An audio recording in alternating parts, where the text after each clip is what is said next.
A pretty newsworthy AEW Dynamite last night. Sting makes his debut and Kenny Omega wins the AEW Championship. And we get a tease of an AEW Impact Wrestling partnership. We talk about it next on the Squared Circle Psychobabble. My name is Michael Valenti. Joining me is Ralph Valenti.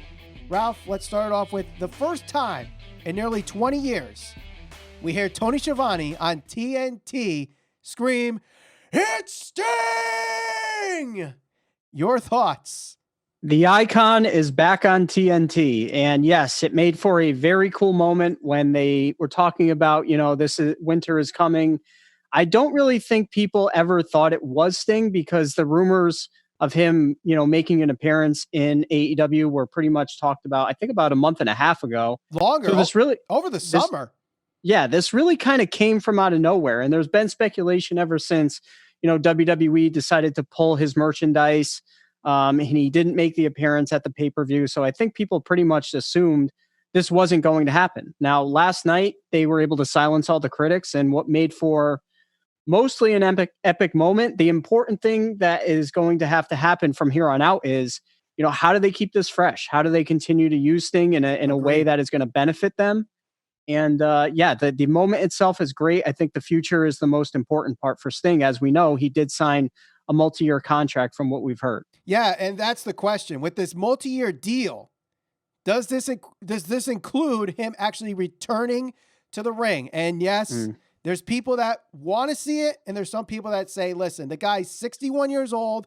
He has stenosis, the same injury that had Edge out for 9 years, the one that has Paige retired for, what's it been, 3-4 years, maybe even 5 years. She's been gone for quite a while. So it's not exactly the safest. You got to make sure you have the right guy wrestling with him if he does come back. But a lot of people also talk about the possibility of him managing Darby Allin, which they had a pretty neat moment there with the close-up of them facing off on each other.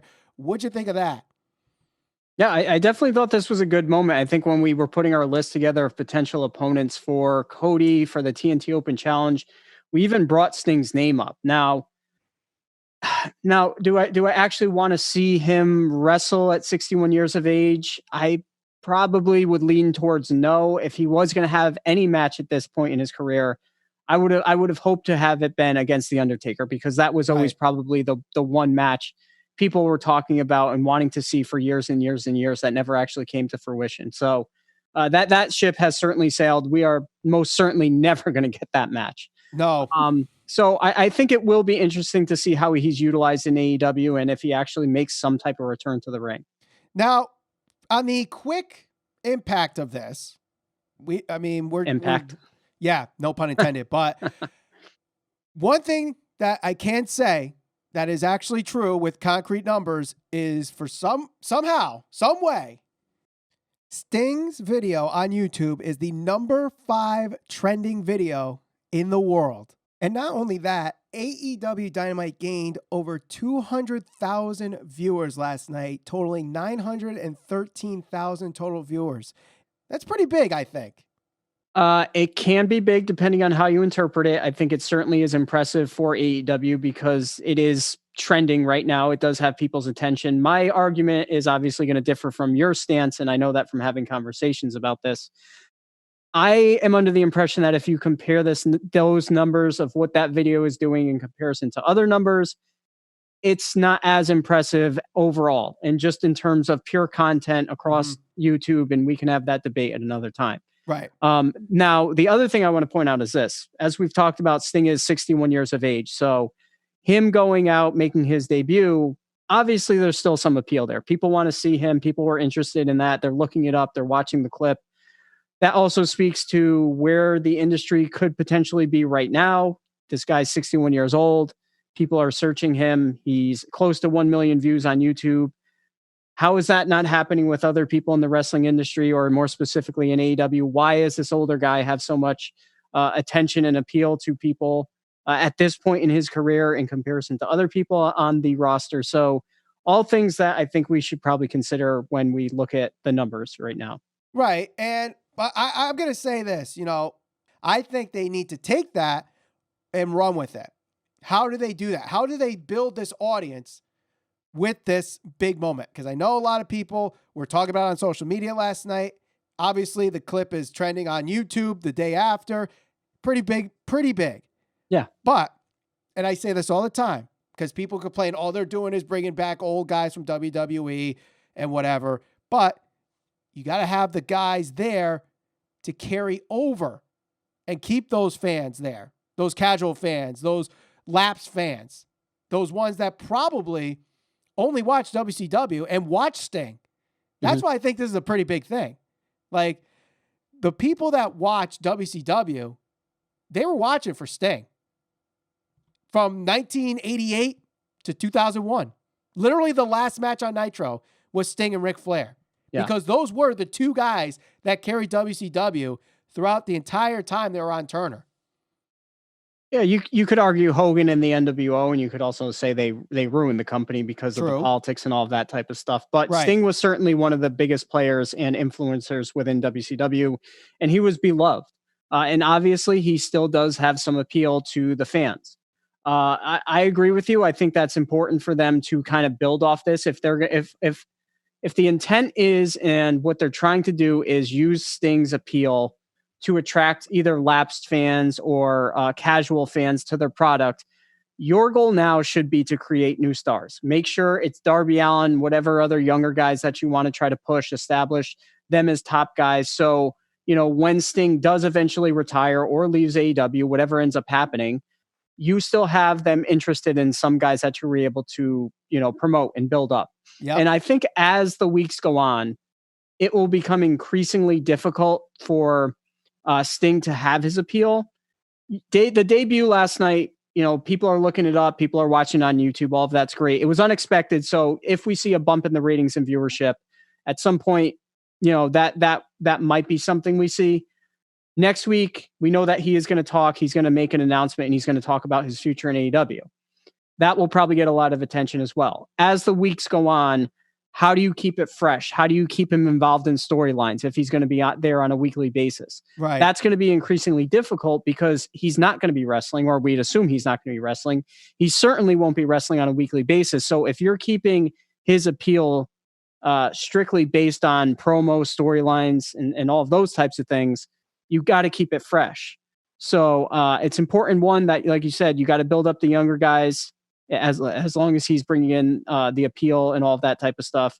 And you also got to promote Sting in a way where fans aren't bored of him after a couple of weeks.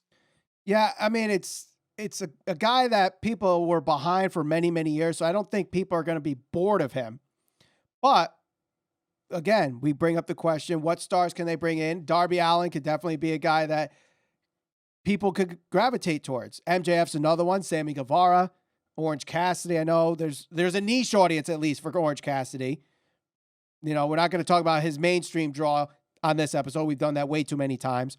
Yep. Another guy could be Kenny Omega. And he wins the AEW championship last night in a very interesting way. Yes. So after I think it was like a 35-minute match, maybe even 40 minutes. It was a long match. It took up a majority of the second hour. Mm-hmm.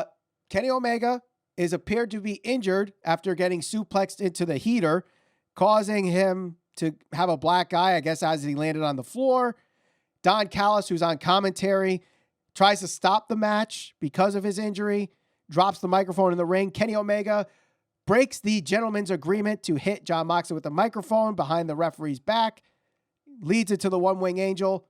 1, 2, 3.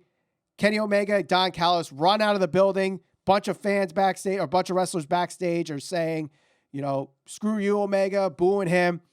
Alex Marvez asks him why. You'll find out why on Tuesday. Yep. Dynamite's on Wednesday. But what's on Tuesday? Impact Wrestling on Access TV. So again, buzz is being created as now we talk about New Japan partnership. Never talk about Impact, but it seems like that's the direction we're seeing. Yeah, it certainly does. I do question how much of an impact, again, no pun intended, this actually is going to have for AEW overall. I think this certainly is going to benefit Impact and the wrestlers at Impact more so than it's going to affect AEW. I think it's cool that they're going to be having some type of partnership. You would assume it opens the door for guys to go back and forth and cross promote, like we've seen with Thunder Rosa in NWA. And maybe, who knows where this leads to? Does it lead to a potential partnership with New Japan Pro Wrestling, other smaller companies, other smaller promotions? Maybe. It certainly seems like AEW is trying to, as people say all the time, recreate the territories in one way or another. Yeah, I've been one that I believe that's the direction they're trying to do. I know people try to say there's this war between AEW and WWE, but maybe last night just confirmed maybe that's not the war we should be talking about. It should be the rest of the pro wrestling industry against WWE. And even then, I don't think we should be talking about WWE being dethroned as the number one promotion. Like, it have to take a lot for that to happen. It really will. But I think that gap of WWE and everybody else is going to be very shrunken now, because when AEW, who has done well, at least in the 18-49 demo ratings, starts bringing in Impact, starts bringing in NWA, starts bringing in New Japan and all these other promotions, and they're willing to work with them, and you have the territories, I think that benefits the pro wrestling industry as a whole. I certainly think that this is going to have a lot of appeal to the hardcore fans. And I think that a majority of the hardcore fans who watch wrestling all the time and who are dedicated to it are already probably watching AEW anyways. I don't think this is going to have the effect and influence that some people think that it is going to have. Yes, I think it is cool that they're going to have this working relationship. It opens the door for what some wrestling fans would consider, I guess, dream matches, some cool moments with interpromotional type of stuff. I don't see this moving the needle one way or the other all that much. I really don't, because when you look at the landscape now, okay, cool. They're going to have this partnership with Impact Wrestling. Kenny Omega is going to be there Tuesday. Yep. Who and how does that move the needle for the better of AEW? Who is there that's going to get that attention? Who's really going to take them to that next level? And I think that's what people fail to see sometimes. I feel like sometimes the wrestling industry or the wrestling fan base looks at the wrestling industry overall like as operating in a bubble and doesn't look at it from over the overall picture, the bigger picture of it. I don't see that this partnership between the two is going to shift the balance of power one way or the other for the better of, AEW or Impact or any of the smaller companies, like some people think it is going to. Well, I don't think it's going to shift the balance. I think it will make it more balanced, if that makes any sense. But one thing that I think there's a few things that AEW actually benefits from this, because everyone's like, how does AEW benefit from this? One, Impact Wrestling, although their audience in the United States and their reach in the United States is very low, being on Access TV, they are available on other cable providers around the world. They have reach in Africa. They have reach in India. They have reach in Canada and all these other countries that AEW could tap into through Impact Wrestling. The other thing is, outside of WWE, who does many people say has the best women's division? Impact Wrestling. Yeah. So you got that. You got the talent sharing of the women's division. Also the tag division. A lot of people, whether it's the Motor City Machine Guns or the North, they see a lot of dream matches with those guys with the already deep tag team division of AEW. There is a lot to benefit from Impact Wrestling. Although in the United States, it may not seem like it. Worldwide, which is what is the next step for AEW, that's what it could take from Impact Wrestling. Yeah. And again, I think that this is something that is going to certainly be celebrated by the hardcore wrestling fan base, the diehards. I think that this is something that's going to be viewed as very positive.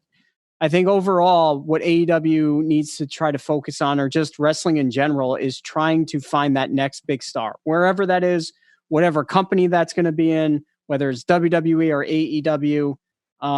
I think that that's going to be the thing that is going to get wrestling to that next level. I think that the hardcore fans, they'll celebrate this. This will be great. But you still have the casual fans, the lapsed fans, the new fans. the guys that they're going to be working with, the Eric Youngs, the Motor City Machine Guns, whoever else, the top guys, I know like Sammy Callahan, like Rich you got Swann. like guys like that. It's not like they haven't been around the block. Like they've already been, some of them have been in WWE. They've already been in NXT. They've been put on national television at a larger level than just operating or working in Impact or at the level that AEW has had them in. Right. And with their current characters, it never really got them to a different status level, right? And that was in the biggest promotion in the world, in WWE. So I don't foresee it getting them to like a next level as far as like a status thing. I think that it will be celebrated by the wrestling fan base, the hardcore fans, as being something that could be very good. But I just don't see it as something that's going to get AEW or any other company to that next level, regardless of the partnership. Now, the last question to ask when it comes to this partnership with AEW and Impact, a lot of people are fantasy booking the possibility of this leading to some kind of either one of two avenues. One, it is an Impact versus AEW invasion angle that culminates in a blood and guts match that we haven't gotten yet because of the pandemic. Or the Bullet Club finally happens in the US that WWE tried to do, didn't quite make it with AJ, Gallows, and Anderson. But now with this Impact partnership, you can have Kenny Omega show up, have Gallows and Anderson be the ones that attacked Moxley, and then the Bucks come in, and then you have this US version of the Bullet Club in AEW. Yeah, you could do one or the other. I mean, I think that probably the more logical one to me, I don't know if we're going to get like an invasion angle type thing. I think the Bullet Club thing probably seems like it's more likely, considering when you kind of look at where everybody's been and kind of who's been running this whole situation. It seems like Don Callis has had a lot of influence in the partnership. Kenny Omega, the Bucks, all those guys, without their run in the Bullet Club and maybe even their epic run prior to AEW, you might not even have AEW as a company overall. Correct. So I think that there's a lot. I think it's more likely that you see like Gallows and Anderson and Kenny Omega and the Bucks having some type of interaction, whether that's a feud or a reformation of the Bullet Club.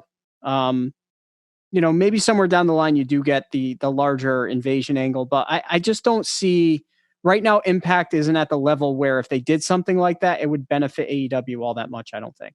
No, but let's not forget, like, outside of WWE, the Bullet Club was a huge merch seller. Sure. Top sellers at Hot Topic, and that's a pretty big thing. If they were able to market it the way WWE should have, didn't take advantage of it when they had AJ, Balor, Adam Cole, Gallows, Anderson, all former Bullet Club guys there, never really took full advantage of that, and AEW does. Can they double down on what happened in New Japan? And you talk about Don Callis. If Don Callis is able to work that deal with New Japan Pro Wrestling. Now, I know Chris Bay is working the Best of the Super Juniors, who's in Impact Wrestling. Does that start that mending of that relationship?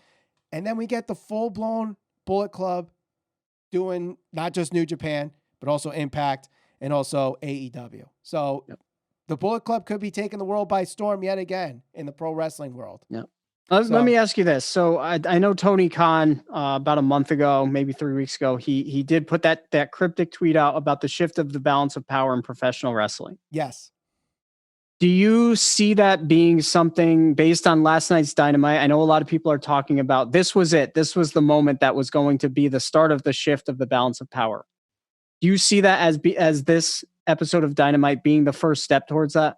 Yes. Considering now we're probably going to have a partnership with Impact. And how so?